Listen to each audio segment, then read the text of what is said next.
Origen. La arteria maxilar interna junto con la arteria temporal superficial son algunas de las ramas terminales de la arteria carótida externa. La arteria maxilar interna se origina a nivel del cuello del cóndilo en la región parotídea. Trayecto. La arteria se dirige hacia adelante y atraviesa la fosa intratemporal, que está inferior al hueso temporal. Pasa sobre el músculo pterigoideo lateral, luego entre sus dos vientres para finalmente entrar a la fosa pterigopalatina por la hendidura pterigomaxilar. Esta arteria tiene 14 ramas colaterales, que para su mejor comprensión las dividiremos respecto a la dirección que toma después de su emergencia, o sea, después de haber salido. Así como también dividiremos a la arteria maxilar interna en 3 porciones con sus respectivas ramas. Para entender mejor las ramas de la arteria maxilar interna, la vamos a dividir en 3 porciones. La primera porción se divide en el grupo mandibular y sus ramas son arteria auricular profunda, arteria timpánica anterior, arteria meninge media, arteria meninge menor y por último tenemos a la arteria alveolar o dentaria menor. Además, es importante mencionar que esta arteria da lugar a la arteria miloioidea, que irrigará a todo el piso bucal. Aparte, al salir esta arteria por el agujero mentoniano, se termina como arteria mentoniana. Todas estas ramas son ascendentes, a excepción de la arteria alveolar, que esta es descendente. La segunda porción es del grupo pterigoideo. Y sus ramas son arterias temporales profundas, tanto anterior y posterior, arteria pterigoidea, arteria masseterina, y la arteria bucal. Todas estas ramas son ascendentes, a excepción de las arterias temporales profundas. Tercera porción es la que se encuentra dentro de la fosa pterigopalatina y da origen a todos los nervios que acompañan a esta fosa. Aquí tenemos a la arteria alveolar posterior superior, arteria infraorbitaria, arteria palatina descendente, arteria faríngea y por último a la arteria vidiana. Arteria maxilar interna. Esta nace de la altura del cuello del cóndilo de la mandíbula como una de las ramas terminales, junto con la arteria temporal superficial de la arteria carótida externa, siendo esta su segunda rama de bifurcación. Ramas colaterales ascendentes. La arteria timpánica anterior es una arteria que se origina como una rama colateral ascendente en la parte mandibular de la arteria maxilar. La arteria meningia media es una arteria que se origina como rama colateral ascendente de la arteria maxilar.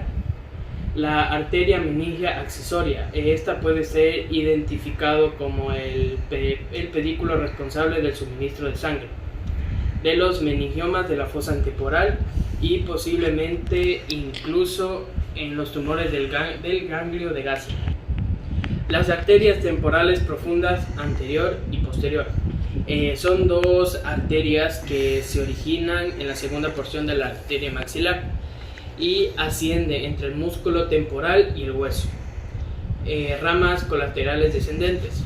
La arteria alveolar inferior o dentaria inferior es una arteria de la cara que se origina como rama colateral descendente a la arteria maxilar. La arteria masseterina es una arteria que se origina como rama colateral descendente de la arteria maxilar interna. Esta no posee ramas. Esta es una arteria delgada que nace de la fosa pterigopalatina y tiene dirección posterior. Atraviesa el pterigoideo junto con el nervio del conducto pterigoideo para terminar en la faringe, cerca de la trompa de Eustaquio. La arteria bucal es una arteria que se origina como rama colateral descendente de la arteria maxilar. Esta no presenta ramificación irriga el músculo buccinador y la mucosa de la boca. La arteria palatina. La arteria palatina desciende de superior y es una arteria que se origina como rama colateral descendente de la arteria maxilar. Esta se distribuye hacia las encías del hueso, la mucosa de la bóveda del paladar y termina en el velo del paladar. Ramas colaterales anteriores. La arteria alveolar superior y posterior es una arteria que se origina en la arteria maxilar, frecuentemente en conjunción de la infraorbitaria, justo cuando el tronco del vaso pasa por la fosa pterigo-palatina. La arteria infraorbitaria o infraorbital es una arteria en la cabeza que corre por el maxilar superior, emergiendo a través del foramen infraorbital justo debajo de la órbita del ojo. Esta nace en la arteria maxilar. Ramos colaterales posteriores. La arteria del conducto pterigoideo distribuye la sangre hacia el techo de la faringe y la trompa auditiva. Se origina en la arteria maxilar. De su origen se dirige hacia atrás, atraviesa el conducto pterigo-palatino y llega a la parte más alta de la mucosa de la faringe donde la irriga. Ramo terminal. La arteria esfenopalatina es una arteria de la cabeza que se origina de la arteria maxilar.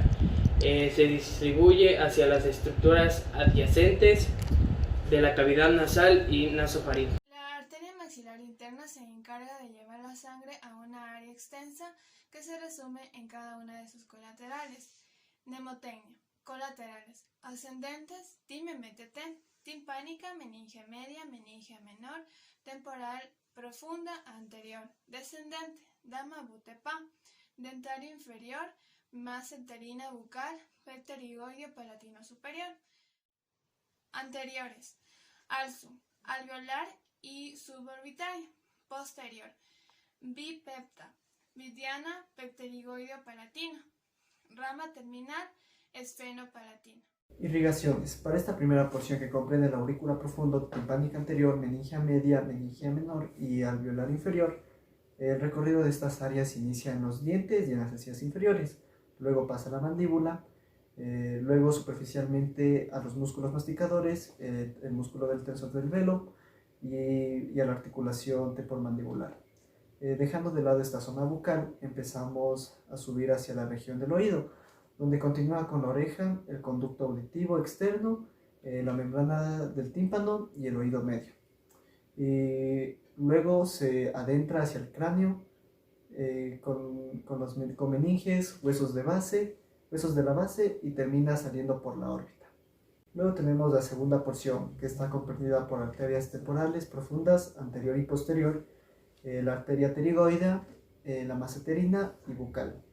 El recorrido de irrigación inicia por la región geniana, después a los planos musculares, hacia el buccinador específicamente y el macetero, y los músculos pterigoideos, llegando a la articulación temporomandibular otra vez, y también a la glándula parótida. Luego sube a huesos y músculos de la región temporal.